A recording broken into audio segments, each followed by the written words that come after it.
Om Sai Ram. Let us understand chapter number 8 of the Sai Satcharithra, the incarnation of Sai Samartha. But before that, let us do the Namasmaran, followed by chapter number 8, the incarnation of Sai Samartha, and we will conclude chapter number 8 with the Aarti. Om Sai Ram. Shri सच्चिदानंद सद्गुरु साईनाथ महाराज की जय। ओम श्री साई नाथाय नमः। ओम श्री साई नाथाय नमः। ओम श्री साई नाथाय नमः। ओम श्री साई नाथाय नमः। ओम श्री साई नाथाय नमः। ओम श्री साई नाथाय नमः। ओम श्री साई नाथाय नमः। ओम श्री साई नाथाय नमः। ओम श्री साई नाथाय नमः। Om Sai Ram. Chapter number 8, the incarnation of Sai Samartha. I bow down to Shri Ganesh. I bow down to Shri Saraswati. I bow down to the Guru. I bow down to the family deity. I bow down to Shri Sita Ramachandra. And I bow down to Shri Satguru Sainath. In the previous chapter, it is narrated how Sai was neither a Hindu nor a Muslim. How profoundly fortunate is the fate of Shirdi, which is Baba's abode. How Baba was just an ordinary young lad in the beginning. Later on, he turned into an eccentric fakir. How he tended a beautiful garden which was originally barren. How, in the course of time, on the very spot a vada was built, and Baba's daring practices of Kanda Yoga, Dhoti Poti, have also been described to you. By wearing himself in the service of others, Baba endured how many afflictions. Sai Raya, the refuge of all devotees, how can I describe him? Now listen to the greatness of human birth, the description of Sai's medicacy by Bai's service to the saint, the marvel of feeding Baba. How Tatya, Baba and Malsapati, the three together would sleep in the masjid, and how the great one used to go to Kushal Chand's house in Rahata. Every day the sun rises and the sun sets. Thus the years roll on. Half of the life was spent in sleep, and the remaining is not enjoyed peacefully. In the childhood, a person engrossed in play, in youth, in wooing woman, in the later days of old age, enfeebles the body, and one is always suffering from infirmities. To be born and to grow a strong body, to breathe and to have a prolonged life is the only purpose of living, is it? The goal of human life is not only to reach God, otherwise, what is the difference between humans and animals such as a dog, pig, or others? The dogs used to eat and survive and procreate abundantly. That what is the greatness of a human being if both lead a similar life? To eat and be merry, copulate. If these are the only ways of using the human body, then the only goal of life, then that human life is meaningless. If the whole life is spent in these four ways, that is, eating, sleeping, being constantly afraid, and indulging in sex, then what would be the difference between human and an animal? Oh, you decide using your discretion. If this is the only fulfillment of the human body, then the life of a tree would not be less valuable. Even the bellows breathe and the dogs maintain their body. That man is independent, he is without fear, he is free and eternal. If this awareness is present, then it can be said that life is fulfilled. The person is said to be knowledgeable, who knows from where he has come, who is he, and what is his purpose of human life, and what is his mission. Without this knowledge, everything else is futile. Just as the wick of an oil lamp is the same at the beginning and at the end, but flickers and changes at every moment, similar is the state of the human body. Childhood, youth, and old age are stages which everybody goes through, but how naturally they come and go is not understood by anybody. What is seen is destroyed at the same moment. There are innumerable stages, but seemingly they look one. Similarly, the body, which is pervisible at one moment, will not be at the same in the next moment. The body is evil. It holds dirt, excreta, gases, pus, saliva, etc. And besides, death is hovering about every moment. The human body is the home of germs and viruses, harbors various diseases, not long lasting, and ends within a short period. It is an accumulation of flesh and muscles, the cage or a skeleton of bones and skin, a carrier of the muck of the foul smelling urine, and what is vomited, mucus, and phlegm. Actually, it is an obstacle to the soul. Skin, flesh, blood, muscles, fat, bone marrow, veins, and gases all go to make this body impure and its existence of a short duration. Although so sinful and perishable and short lived is the human body, it is the only thr- through which this body is that it is the abode of purity of God can be reached. The cycle of birth and death is continuous. Even the very idea of death is extremely horrifying. This life will pass away without any inkling. Who has kept account day and night of those who are born and those who die? Those born with a boon of Markhandya also cannot escape destiny. In case of such short lived human life, the time which is spent in reading the scriptures, listening to the stories of God is fruitful, while the time spent otherwise is a waste. It should be a firm conviction that this is the best thing to do in this life, but nobody believes in it till one experiences this oneself. But due to the experience, one has to make a deep study. Then the soul which seeks permanent happiness will enjoy that wealth. Even by the grace of God, if a man reigns over vast lands and boundaries, are the seven seas, and also has a good wife, son, wealth, and prosperity, he is still dissatisfied at heart. One should keep permanent peace and happiness as one's goal of life and think about it. Love all beings as God. This is the most beneficial faith in life. The human body is made of skin, flesh, blood, and bones. This is the obstacle in the way of Paramatma. Therefore, leave the attachment to it. Always consider it as your servant. Do not tamper it.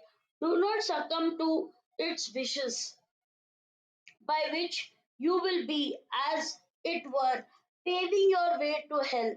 Food and clothing should be only for its maintenance. You should care for it, knowing it to be temporary for the sake of development of the soul and to escape the cycle of life and death. Birth and death are nothing but calamities. Every moment is set towards destruction, while momentary pleasure is this which brings in its wake unhappiness throughout the life. Just as one sees the zigzag lightning which is there for the moment and then disappears, the waves of the ocean, which are also momentarily similar, is the body. Therefore, think the body, the house the wife, the children, all of these will perish. But one never realizes it even when one bids farewell to one's own parents while carrying their biers on their shoulder. They are dead, and the one in good health will die after them. One gets caught in the cycle of birth and death, but no one thinks, even for a moment, by what means can it be controlled. Life passes quickly in looking after the progress of the family, but time never forgets its duty and readily keeps the count and tenure of life. When the last moment has come, then it does not wait even for a split second, just as the fisherman casts his net and the fish gets caught. So life ends and so life ends, and it tosses about withering at the touch of death. By the means of a store of good deeds from the past births and by accumulating good fortune, a person gets a human birth. Therefore, every moment should be used well, even by making the Herculean efforts like Bhagirath, trying to hold the Ganges in his hair. It is not possible to obtain human birth. Because of destiny, unexpectedly we are able to get it. It should not be wasted carelessly. He is a fool who thinks that he will do good deeds in the next birth. There is no certainty that it will be so. Once this life escapes, there are many sinners who have this body.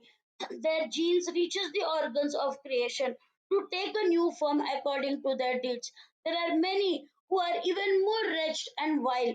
They take birth in the movable class, then they become absolutely immovable according to their actions and their thoughts. That the way in which one has acquired knowledge or has performed his deeds, he will get the body accordingly. Thus, it is stated in the Shrutis. A person is born according to his knowledge and wisdom. The benevolent Mother Shruti says so. Therefore, according to his store of knowledge, a soul is born. God's Leelas are beyond intellect. It is impossible to know them totally. But that human being considered fortunate who is able to know even a fraction of God's ways. Human life is acquired by utmost good luck, and to be born a Brahmin is even more fortunate. By God's grace, to be nearer at the feet of Sai is a rarer opportunity. To gain all these is rare, although there exist different forms of life. Human life is superior to all. From where have we come, and who has created us? Such questions can be answered only by discerning the human mind. The other species do not have knowledge. They are born and they die. They do not understand the past, present, and future, nor the existence of God. God, and therefore overjoyed after the creation of man, thinking that man means a sense of direction and non attachment, would worship him. Even sent man doing sadhana, spiritual practices, will become eternal to God. There is no other better means than a human body to reach God through sadhana. A snake charmer is very shrewd. He does not perform before a layman or novice. He expects the right audience and will appreciate his skill. Similarly, after creating innumerable insects, animals, birds, plants, God was surprised and disappointed. He felt that his creation was meaningless. In the infinite expanse of the universe, the sun, the moon, and innumerable stars were there, but there was nobody who wondered, even for a moment, about the Creator. Not a single living creature has been given a thought to the motive behind the whole creation of the Lord. My whole creation is futile till such time as I may not have created a being who will be sharp and intelligent and who will appreciate the prosperity and abundance of my creation. Having thus thought to himself, God created man who, with a sense of discretion, would know his powers. My glory is limited, limitless. My powers are incomparable. This creation is the result of my Maya. With wonder, he will realize that this is the sport of my Maya. He only will gain knowledge. He only will be able to concentrate on me and realize me. He only will be benefited. Then only will the creation be complete. The fulfillment of my creation lies in the great happiness of my spectators. Man will be grateful when he will realize my empire and that I am the whole and sole controller or the holder of my reins. Life is not to be lived for doing work, to fulfill one's wishes, to acquire wealth, and for earning money. Until one survives, one should study the philosophy of life. That is the aim of life. The knowledge of reality is oneness. This is also the knowledge of Brahman as prescribed by the Upanishads. That is itself the worship of God. That is the real God for the devotees.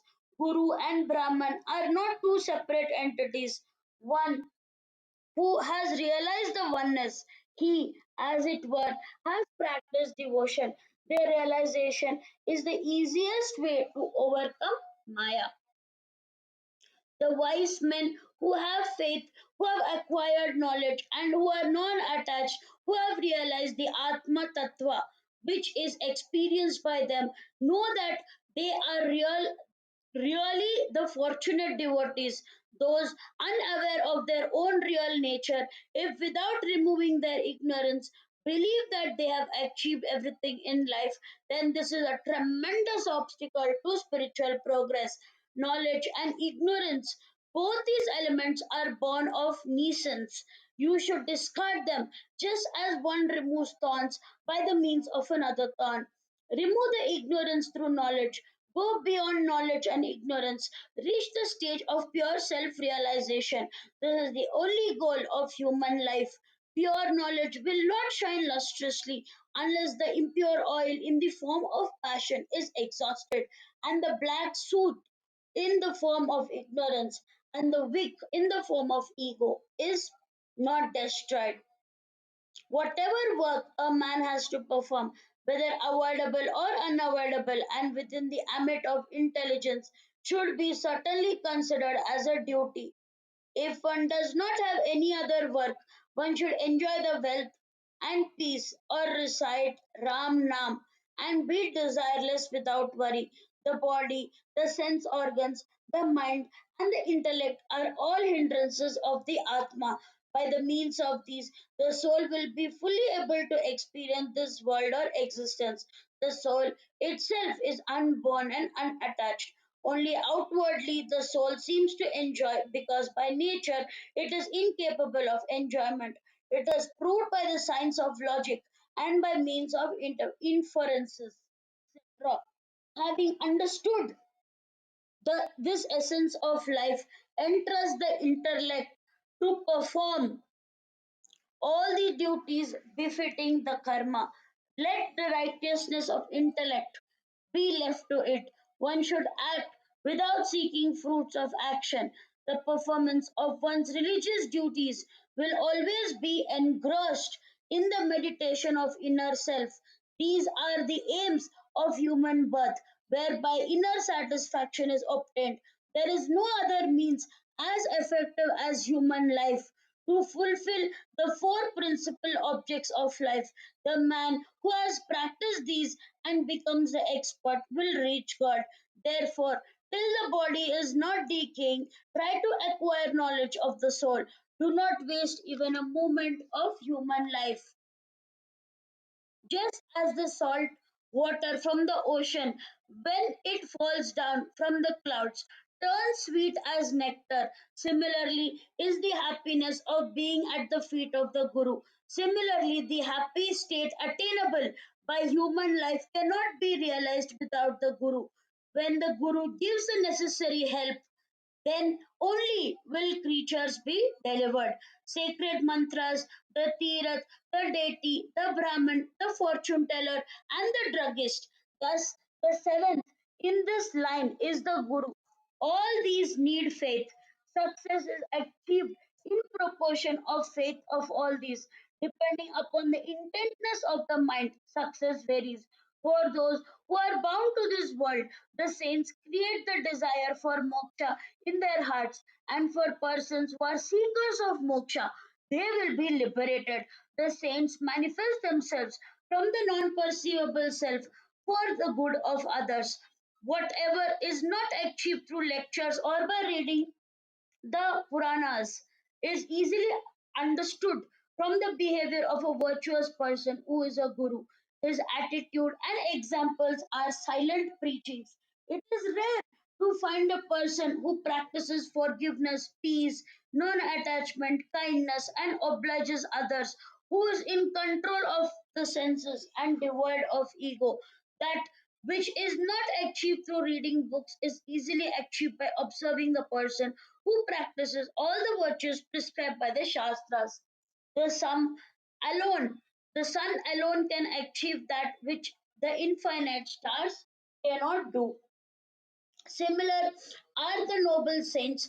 Their numerous simple actions free those who are tied into the world and are some source of extreme pleasure.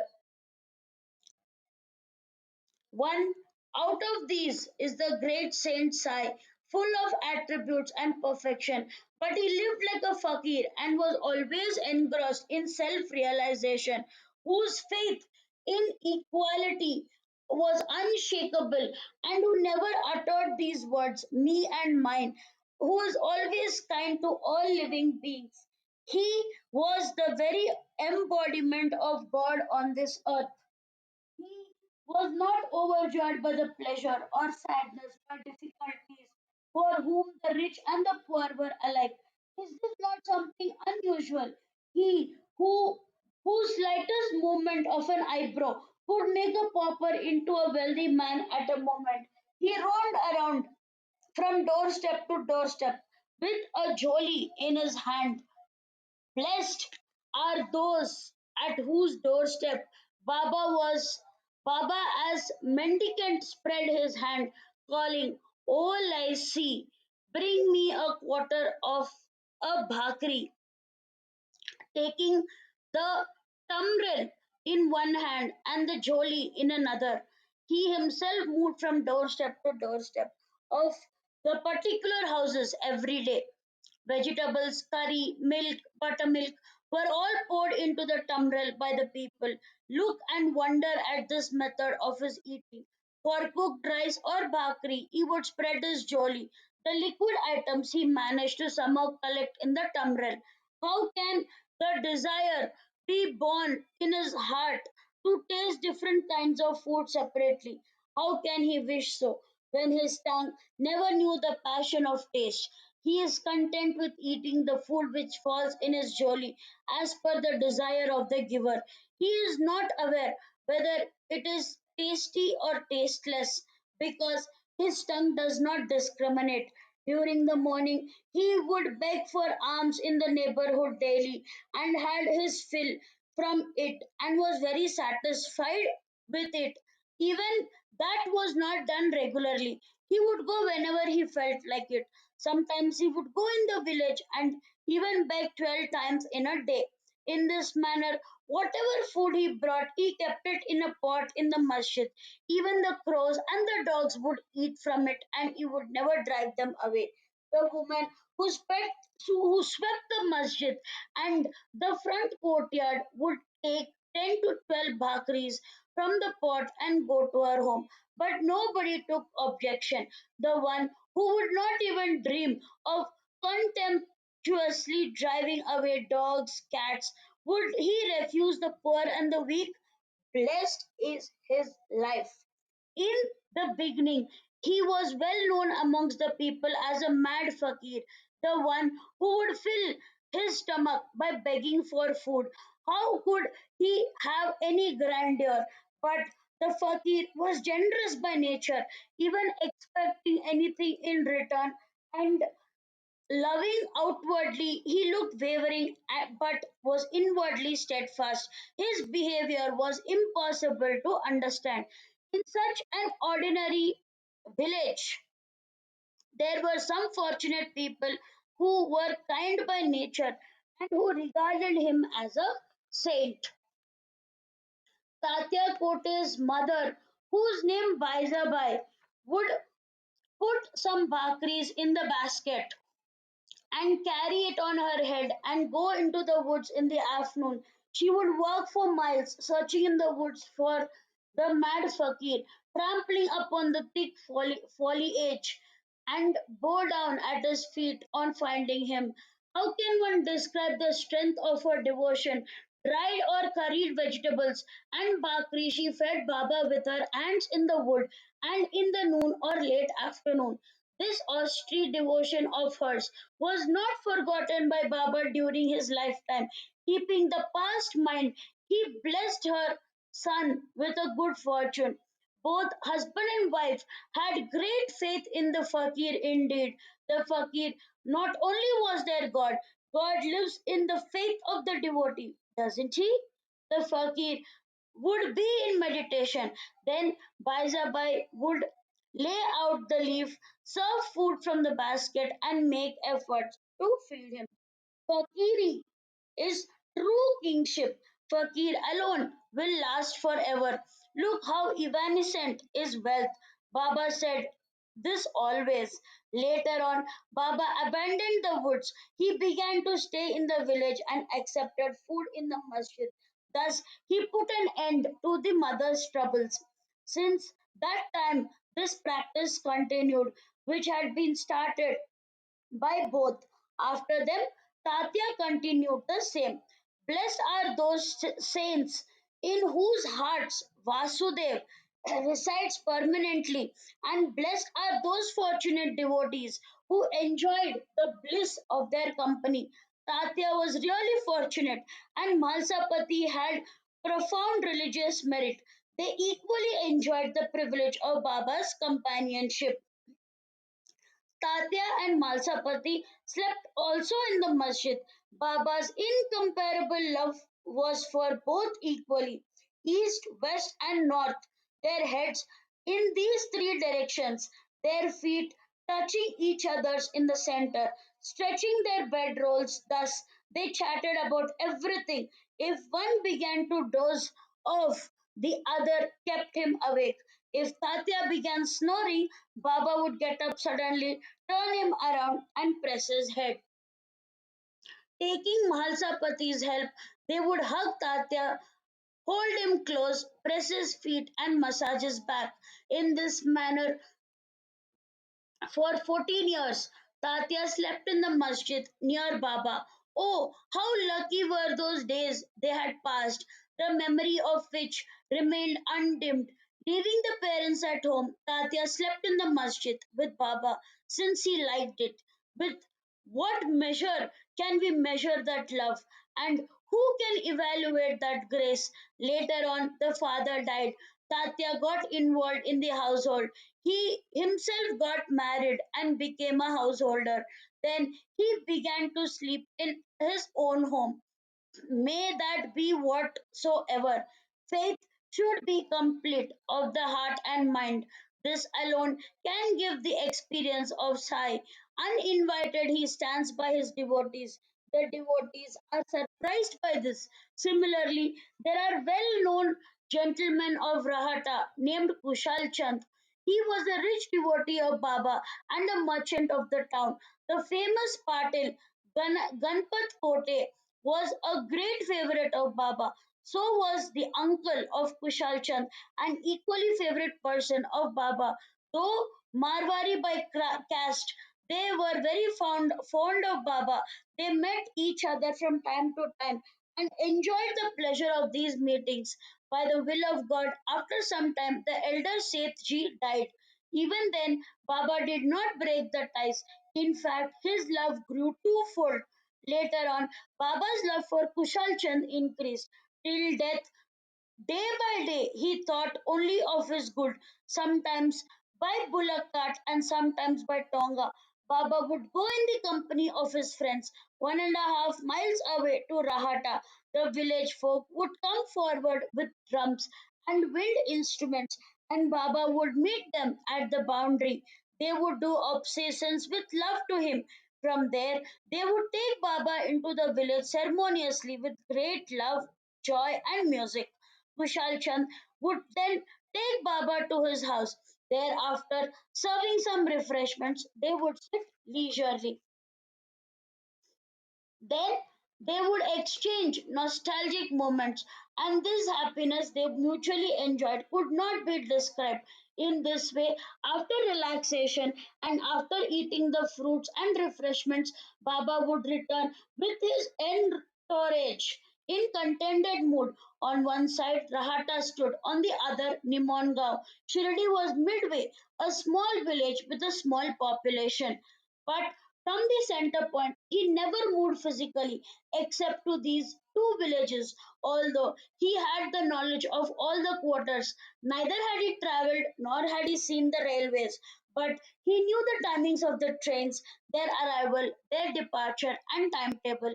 To catch the train, the devotee would make all the preparations and then go and seek Baba's permission. When he would say, "What is the hurry? Baba, if I do not hasten, Baba, if I do not hasten, I will miss the train to Bombay and lose my job as my master would throw me out. There is no master here. Why are you in such haste? Go and eat a little. Go after the afternoon meal." Who is there?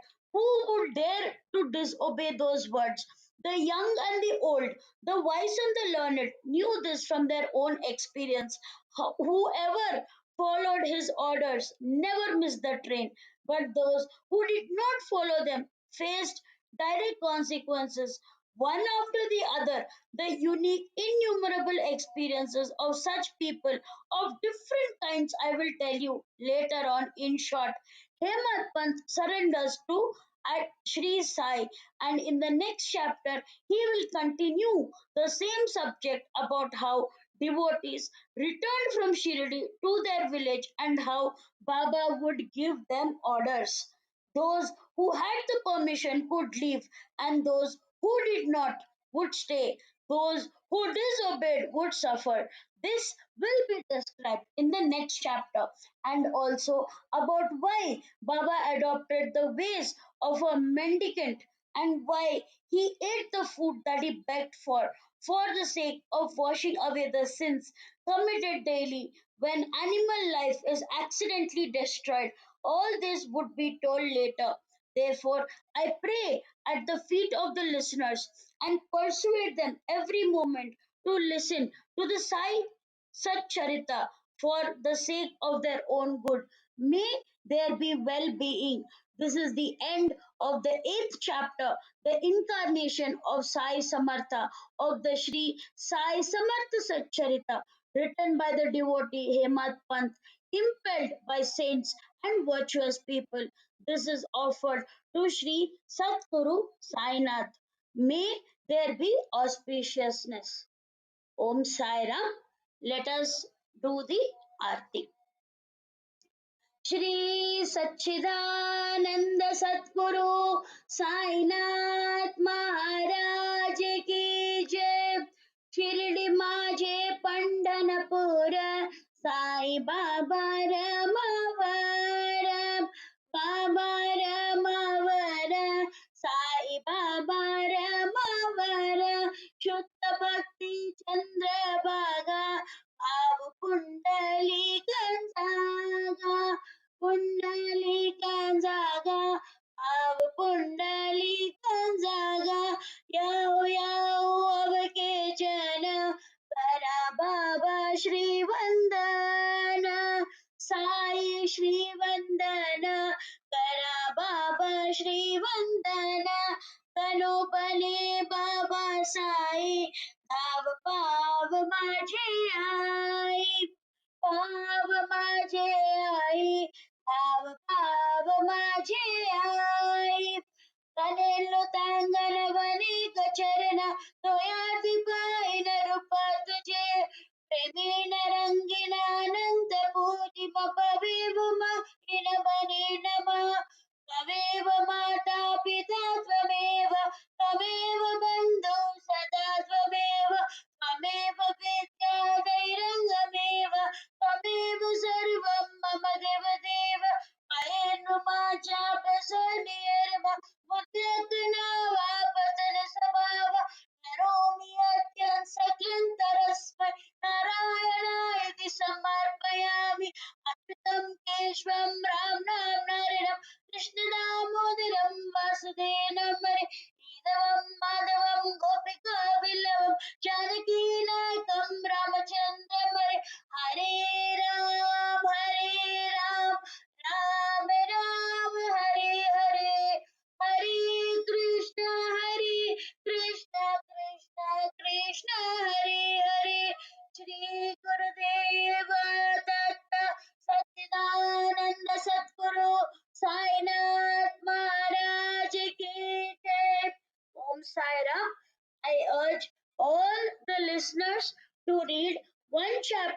of Sai Satcharithra every day and soak in Baba bliss. Baba bless you. Om Sai Ram.